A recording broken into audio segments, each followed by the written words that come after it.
भाग्योदयी बहुजन्म समर्जितेन सत्संगमं च वर्धते पुरुषो यदावै अज्ञान हेत कृत मोह मदंधकार नाकम विदाय ही तदुदयते विवेक। एक जन्माची नाही तर अनंत जन्माची पुण्य सामग्री एकत्र यावी लागते, त्यावेळेस असा हा योग आणि असा हा सत्संग प्राप्त होत असते। सताम संग इतीच सत्संग, जो संतांचा संग करतो याला सत्संग म्हणतात। कालपासून आपण या भागवत रूपी रसधारेमध्ये भक्ती धारेमध्ये अवगाहन करत आहात। भागवत काय ऐकावं लागतं, भागवत कथा श्रवण करण्याची पद्धती काय याचं विशुद्ध विवेचन ज्यात केलं जातं त्याला श्रीमद भागवत महात्म्य म्हणतात। काल बोलून गेलो ना तुम्हाला मी, एखाद्या व्यक्तीला सुद्धा बाजारात गेलो ओळख करायची असेल तर त्याला ओळखावं, पारख करायची असेल तर ओळखावं लागतं, पारखी पाहिजे नाही। सोनं नकली आहे की डुप्लिकेट आहे हे ओळखण्यासाठी सोनाराकडे जावं लागतं। त्या सोन्याला सुद्धा 5 परीक्षा असतात, तुम्ही घातलंय ना त्या सोन्याला 5 परीक्षा असतात।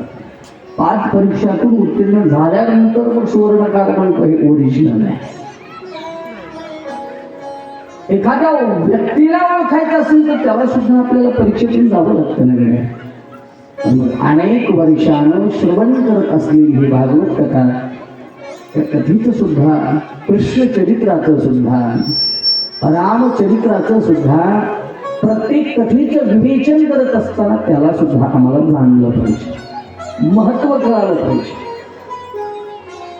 एखादी गोष्ट आमच्याकडे प्राप्त असते पण तिचं महत्वच नाही, काय उपयोग आहे का? एखादी स्त्री तुमच्याकडे येते का, हो काकू ते हवंय हो मला, ते म्हणे एवढं महत्व आहे त्याचं। एखाद्याला पारसमणी सापडावा, काय सापडावा? सापडत नाही पण सापडावा, सापडत तर नाही पण सापडावा। वर्षभर त्याच्याकडे असावा आणि वर्षभर असून त्याला त्याचं महत्वच माहित नाही का? पारसमणी त्याने कशात ठेवला? कापडावर गुंडाळून लोखंडाच्या पिटीत ठेवला। कशात ठेवला? लोखंडाच्या पिटीत। आता लोखंडाचा आणि पारसाचा जर संग झाला, स्पर्श झाला तर काय होतं? लोखंडाचं सोनं होतं। ऐकताय ना तुम्ही? लोखंडाचं सोनं होतं गेल्या, परंतु त्याच लोखंडाच्या पिटीमध्ये पारसमध्ये असताना सुद्धा त्या पिटीचं सोनं काय झालं नाही माहिती तुम्हाला? त्याच्यामध्ये जे आहे ते काय आहे? पारसमणी आणि लोखंड याच्यामध्ये एक आवरण आहे। ते कशाचं आवरण? कापड आहे, कापड आहे।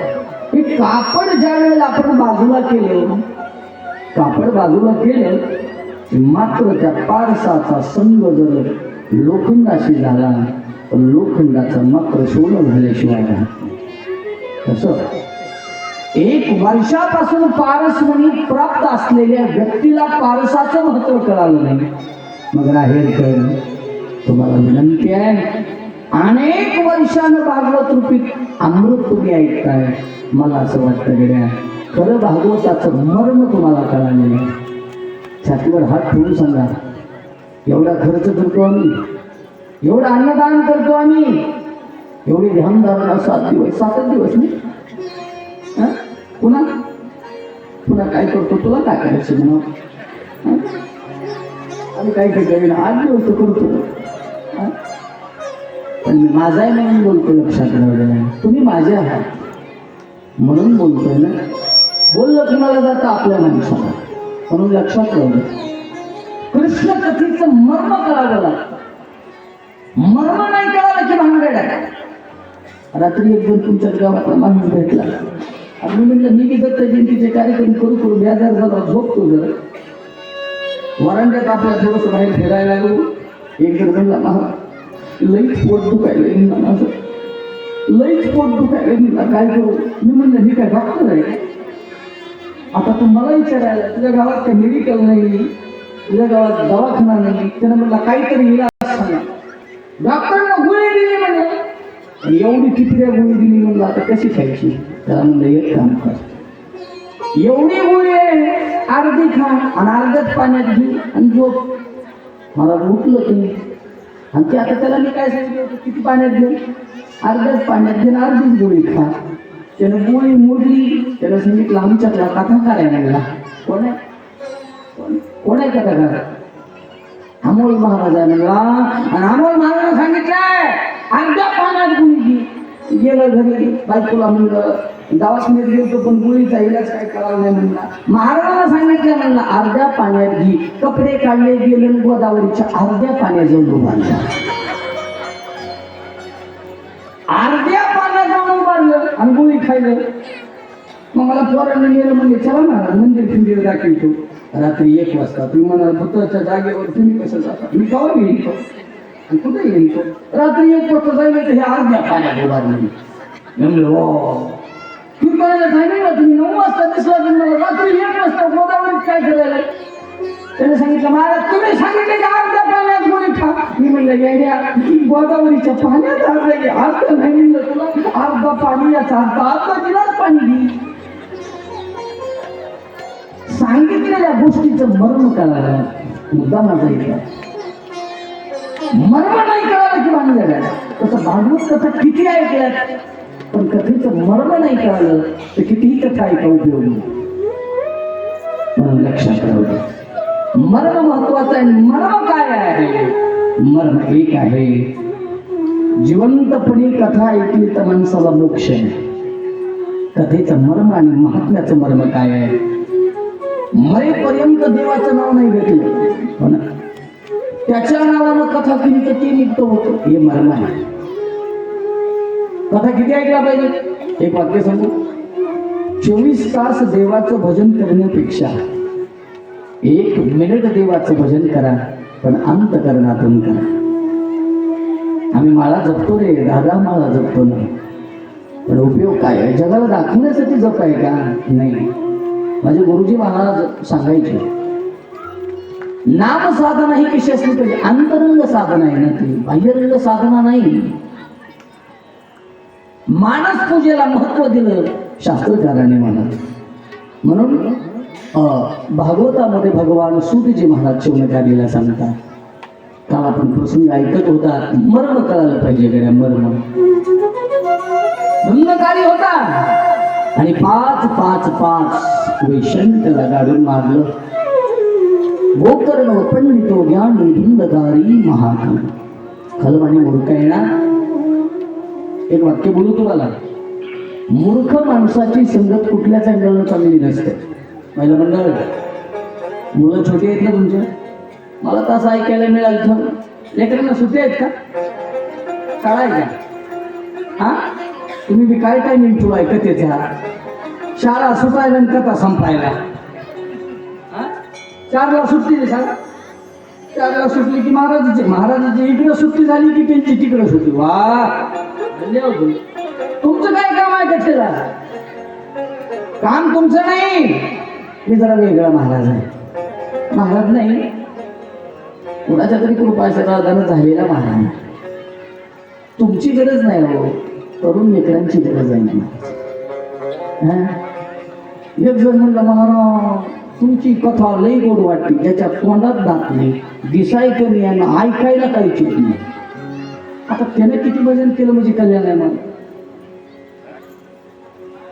तरणा व्यक्ती कथा कीर्तनामध्ये शोभामान दिसतो महाराज. इतर वेळेला तुमची गरज आहे पण या वेळेला मात्र त्यांची गरज आहे. म्हणून हा जोडून सांगतो. घरातली करू झोपला असलो तर त्याला म्हणायचं बाबा काही करू नको पण कथेला चाललं. आई असू द्या तरुणांना का त्याचं कारण आहे, परिवर्तन आहे महाराज कथे. मी वाक्य माझं होता धुंदकारी महाखल. खल या शब्दाचा अर्थ आहे मूर्ख. मूर्ख माणसाची संगत कुठल्या जंगलाला कामाची नसते. ऐका तुम्ही कोळसा बघितला? राहेकर पाणी कशावर तापवता? कशावर? महाराजाच्या डोक्यावर. बोलत नाही म्हणजे तर आहे की नाही? पाणी कशावर तापवता? गॅसवर, हिटरवर. काय काय माणसांनी सकाळी चक्कर मारली असं धुपण निघायला होतं. म्हणलं त्याच्या घरातून धुपण निघलं, महाराज जांगावर येतो का काय, म्हणजे ज्याला आपण चूल म्हणू. बरोबर, लाकडाने आपण तापवतो पाणी. आता उत्तर आहे का? लाकडापासून बनलेला जो असतो तो कोळसा आहे. बरोबर आहे. सुभाषितकाराने सुंदर वर्णन केलं, मूर्ख माने दुर्जन, दुर्जनम न समम सख्यम. दुष्ट माणसाची संगत कुठल्याच अँगलला कामाची नसते. कशी? कोळसा पाहिला तुम्ही? कोळसा नाही बघितला? कोळसा बघितला ना? हा, आता ते बघितल्या. ओके, सुधरा लागले. आता आहे का? कोळसा हातात घेतला आणि असा केला आणि पावडर लावायचे म्हणून तोंडाला लावला. तोंड कसं दिसल? छान दिसल. तुम्हाला नाही, महाराजाला लावला, कसं दिसेल? लावायची गरज आहे का काही मला? बरोबर आहे का? कसं दिसेल? काल आता नीट आहे का? तोच कोळसा, थंड झालेला कोळसा जर हातात घेतला तर हात काय करतो? काळा करतो. आणि तेच तोंडाला लावलं तर तोंड काळं करतो. आणि तोच कोळसा जर चुलीतल्या भट्टीत टाकला आणि हातात घेतला तर गुदगुल्या करतो. काय करतो? गुदगुल्या करतो. गुदगुल्या म्हणजे पोळतो, अर्ध करतो. आता संबंध तुम्ही म्हणाल महाराज कोळशाचा संबंध का? मूर्ख माणसाची संगत कोळशासारखी आहे. शांत जरी दिसत असलो ना महाराज, शांत जरी दिसत असलो तर तोंड काळं करत नाही. आणि क्रोधायमान झालं तर हाताला भाजवत. कुठल्याही अँगलनं संगती कोळशाची करा, त्याचा गुणधर्म एकता आहे तोंड काळं करणं आणि एकता आहे भाजवणं. दुर्जनाची संगत, वाईट माणसाची संगत, मूर्ख माणसाची संगत तुम्ही कुठल्याही अँगलनं करा, एक तर भाजवेल, एक तर तोंड काळं करेल. लक्षात राहू द्या. म्हणून धुंदकारी काय आहे? खल आणि मूर्ख आहे. फेकवलीत पडला, गोकर्णाने कथा केली होती. बरोबर आहे, इथपर्यंत आपण आलो. गोकर्णाने कथा केली, पण 7 दिवसाची कथा आहे. आपला मंडप लोखंडाचा आहे, लोखंडाचा मंडप आहे. पण कुठं तर येऊच बांबू त्याला आपण व्यास मंच बनवलेला होता. सर्व गावकरी कथा ऐकायला बसलेले होते. प्रेताला कधी शरीर असतं का? प्रेताला शरीर नसतं महाराज. हवेचा प्रवाह, हवेचा वेग ज्या दिशेला असेल तसा तो प्रवाहाद्वारे चालत असतो. उत्तर आहे का? 7 दिवसाची कथा होती, ज्याच्या निमित्तानं ठेवली. मुक्ती प्रदान करण्यासाठी, धुंदकारीला मुक्त करण्यासाठी गोकर्ण जी कथा सांगतात. परंतु मंडपामध्ये बास म्हणजे वेळू आहे, त्या वेळूला 7 ग्रंथी होत्या. 7 ग्रंथी का? याचंही शास्त्रकाराने उत्तर दिलं. 7च का? 7 का? 7 चक्र शरीरात आहेत. आता या काय चिंतन म्हणजे आखी कथा 3 दिवस येतच. त्याच्यामुळे एक 7 चक्र आहेत, 7 दिवस आहेत, 7 नदी आहेत, 7 स्वर आहेत. बरोबर आहे. म्हणून 7 हा अंक महत्वाचा आहे. एक दिवसाची कथा संपावी आणि एक 7 ग्रंथीतला बास फुटावा माझा. शेवटच्या दिवसाची कथा आली, डोळ्यातून अश्रूच्या धारा वाहिल्या. कोणाच्या? साधू काय असतो माहिती आहे? साधूचं महत्व सांगून जातो गड्या. गोकर्ण साधू होता. साधू, या गोकर्णाचा स्वभाव होता, सर्व जगत ज्यावेळेस झोपी जाताना त्यावेळेस महात्मे जागे असतात आणि सर्व जगत ज्यावेळेस जागा असतं त्यावेळेस महात्मा झोपत असतो ना गड्या. गोकर्णजीच्या डोळ्यातून अश्रूच्या धारा पाहिल्या. आता मात्र माझा मोठा भाऊ आहे ना धुंदकारी, मुक्त झाल्याशिवाय राहणार नाही. मुक्तीसाठी केलेला हा यज्ञ आहे. किती भाग्यवान आहात रे तुम्ही राहेरकर. जिवंतपणी तुम्हाला भागवत रूपी अमृत श्रवण करायला मिळतंय. मेलेला माणूस जरी तर मुक्ती प्राप्त करून घेत असेल तर सांगा गड्या तुम्ही किती भाग्यवान आहात की तुम्हाला कथा ऐकायला मिळते. म्हणून पुरुष मंडळ, महिला मंडळ, विनंती आहे गड्या, 7 दिवस जर खायला येत आहे, सर्व येत आहे, तर आपण कथा श्रवण केली पाहिजे ना. 3 तास मन लावून कथा ऐकली पाहिजे. ऐका, सप्तग्रंथीतून धुंदकारी जागृत अवस्थेत आला. साक्षात विष्णू भगवंताचे पार्षद नेण्यासाठी यावे. अरे आम्हाला शेजारी न्यायला कुणी येत नाही तर जगाचा मालकाचे पार्षद पाप करणाऱ्या माणसाला न्यायला यावे. कळतंय का बोलणं? कळतंय ना बोलणं तुम्हाला? कर्म तुम्ही पहिल्या दिवशी काल बोललो मी तुम्हाला, जगाला आवडेल यासाठी कर्म कधी करू नका आणि देवाला आवडेल असं कर्म करत राहा, देव प्राप्त होतो. माझे गुरुदेव महाराज सुंदर सांगायचे, तुमच्या गावात कुणीच पेत नाही चहा. चहा म्हणजे चहा पेत नाही चहा. हरिचंद महाराज, माझे गुरुदेव महाराज शांती धर्मानंद सांगायचे, तुमच्या गावात कुणीच पेत नाही चहा. अमृत जे पिल्यानंतर मस्ती येते, हा गावातला करता माणूस होता. देवाने एवढं धन दिलं होतं, पण धन दिल्यानंतर त्याने काय करावं?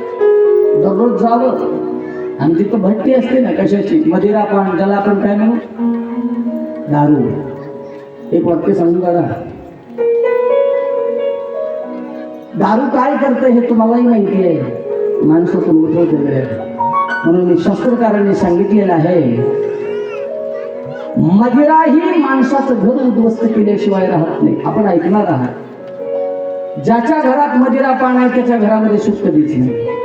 माझे वाक्य नाही, परीक्षित राजाला कलीनं ठिकाणं मागितली होती, आपण ऐकणार आहात. पण सुखी नाही कोणी. काय करावं?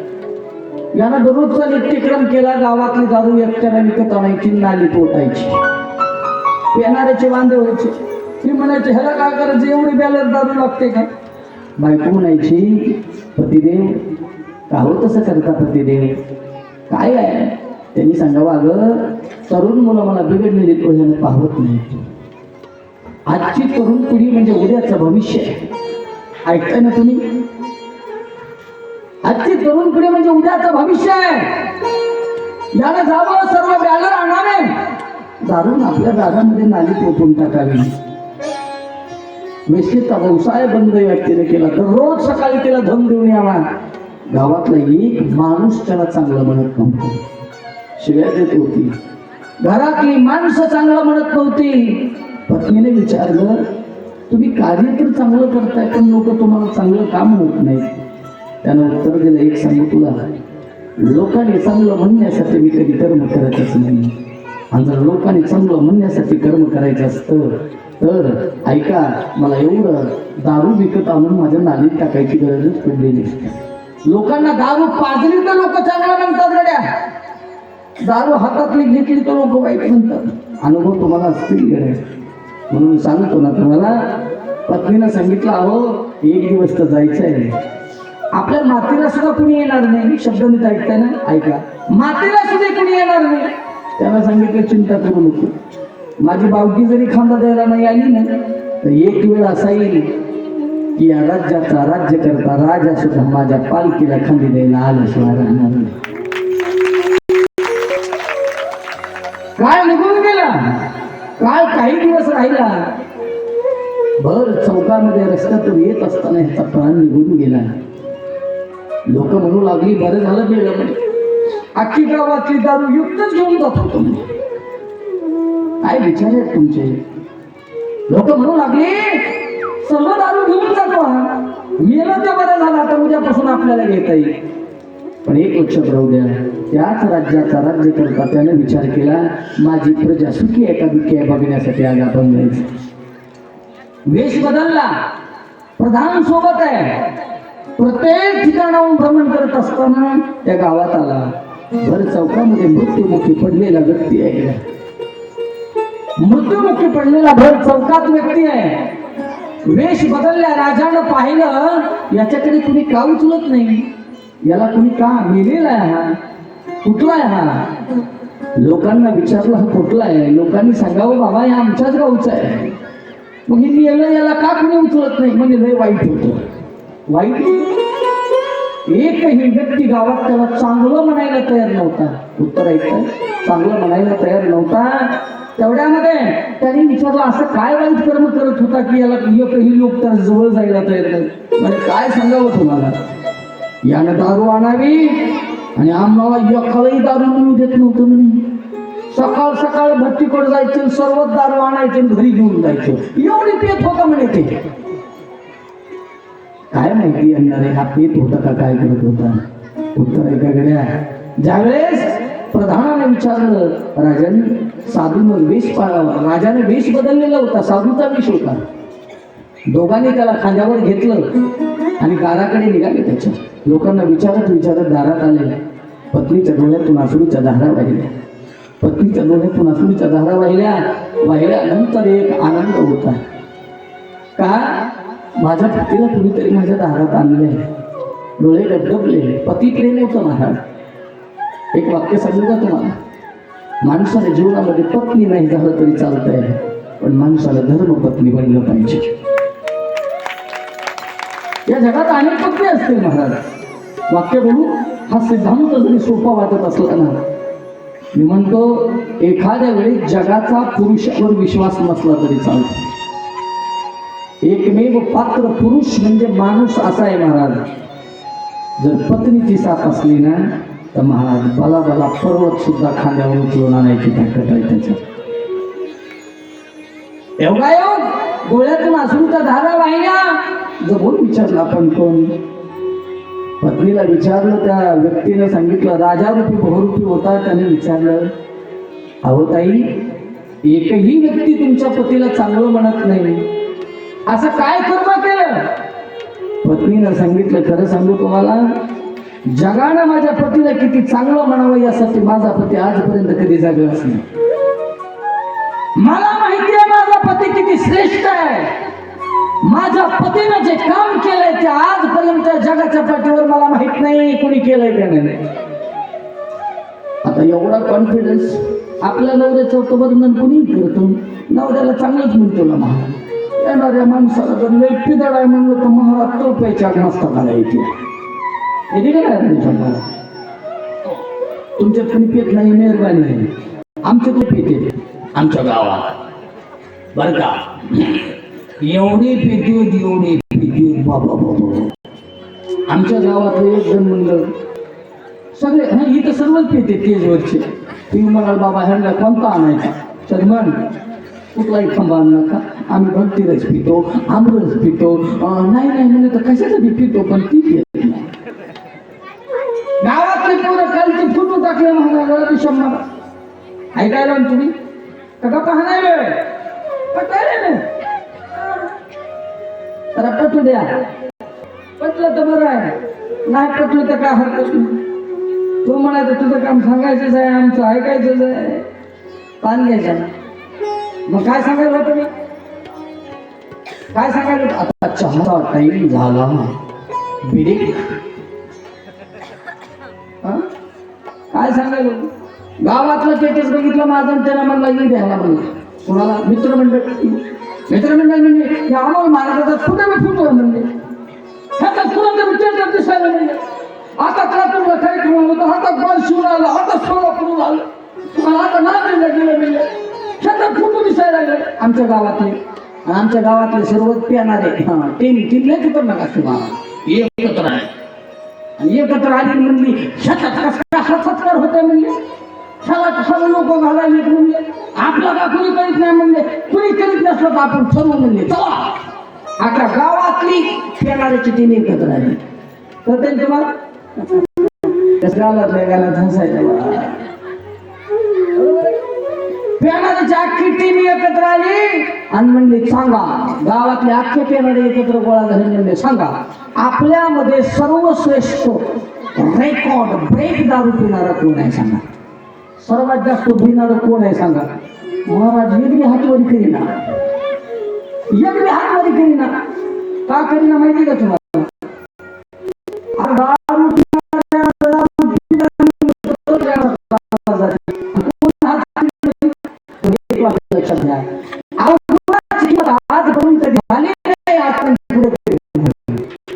आजपर्यंत किंमत झाली ती केवळ सद्गुणाची झाली.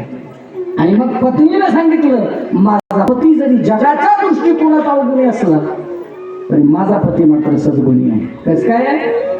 गावाची दारू या लोकांना तुम्हाला नवीन दारात नाली टाकून देईल, तरुण पिढी बिघडू नये म्हणून याने विचार केला. मग पण माझ्या पतीचं एक वाक्य होतं, सांगू तुम्हाला कोणतं वाक्य होतं?